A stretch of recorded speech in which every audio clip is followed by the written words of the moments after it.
All right, welcome back, everyone. Ready for another deep dive? Absolutely. Always excited to see where these listener submissions take us. Me too. And this one is a good one. We're digging into the whole achieving dreams thing, you know? Ah, yes, the age-old question. Right. But specifically, this time we're looking at balancing long stretches of dedicated time with those shorter bursts of effort. Interesting.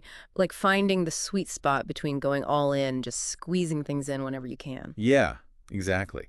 And honestly, the source material we got from the listeners is pretty fascinating. I mean, it really makes you think about how we approach our goals. Definitely. And it's not just about grinding away for hours on end, right?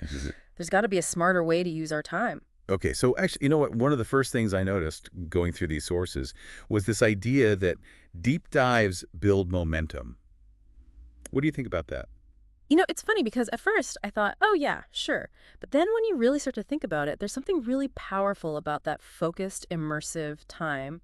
Totally. It's Yeah. like you can't really get to that level of understanding or mastery without it. One of the sources even used this example of an aspiring author, someone who carves out like specific hours every single week just to write. Oh, yeah, I saw that. It's about creating that space for the work to happen. It's not about squeezing it in when you can, it's about making it a priority. And that kind of reminds me of like training for a marathon.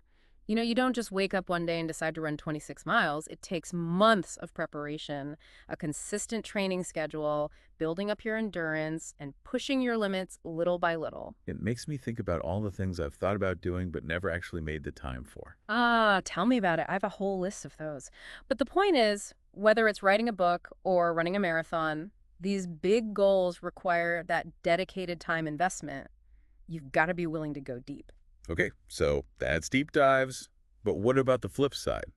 Those short bursts of effort. Yeah, the sources had a lot to say about that too, didn't they? Especially for those of us who feel like we're constantly juggling a million things. Because, I mean, let's be honest, not everyone has huge chunks of free time to just dedicate to their dreams. hmm So what can we do with those smaller pockets of time that we all have? Well, one thing the sources kept coming back to was this idea of micro wins, Mm. celebrating those small but significant steps forward. Micro wins. I like that.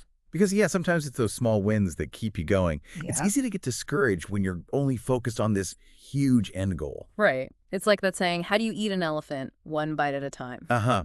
Exactly. So how do we apply that to our dreams? I mean, what does a micro win look like in practice? Well, there were a couple of examples that really stood out to me. One was about an entrepreneur who brainstorms for just 15 minutes every day. 15 minutes. It doesn't sound so bad, does it? Right. And even in those short bursts, they were coming up with breakthrough ideas, generating new leads, identifying potential partnerships. It's incredible what you can accomplish when you focus, even for a short period of time. Okay, I'm sold on the brainstorming thing. But what about something a little more, I don't know, structured? Like learning a new language. Perfect example. One of the sources actually talked about using language learning apps during their commute, just 15 minutes on the train or in the car every day, and they were making noticeable progress. So the key is to find those pockets of time that we usually waste and turn them into opportunities.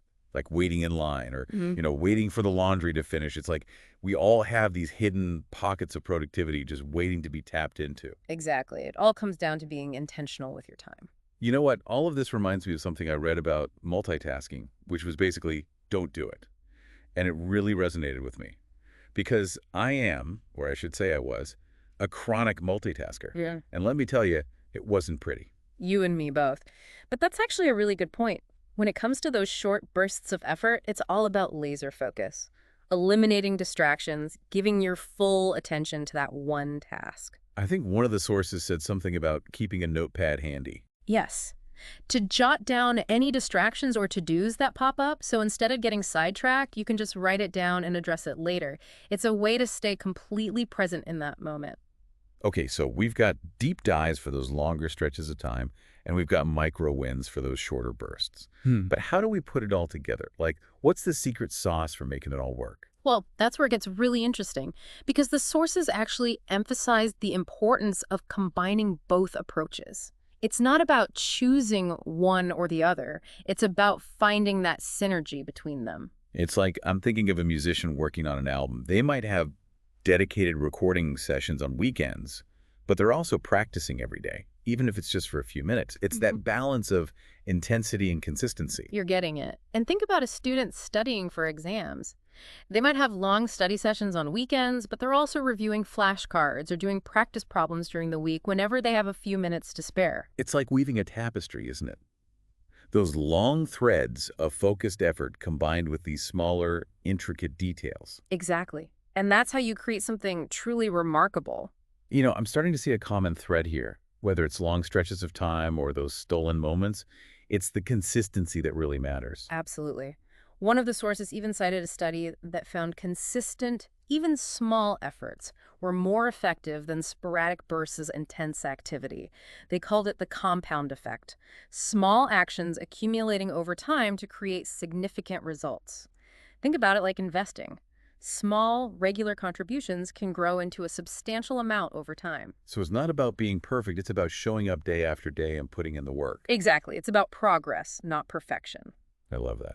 Okay, so as we start to wrap up this deep dive, what's one key takeaway you'd want our listener to remember? Well, it's kind of cliche, but I'd say it's that every effort, no matter how small, truly does move you closer to your goals.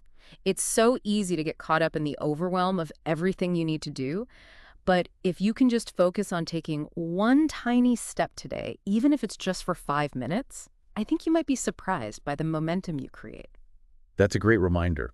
It's not about doing everything at once, it's about making consistent progress. And on that note, we'll wrap up here. Thanks for joining us for another deep dive. Thanks, everyone. Until next time. See ya.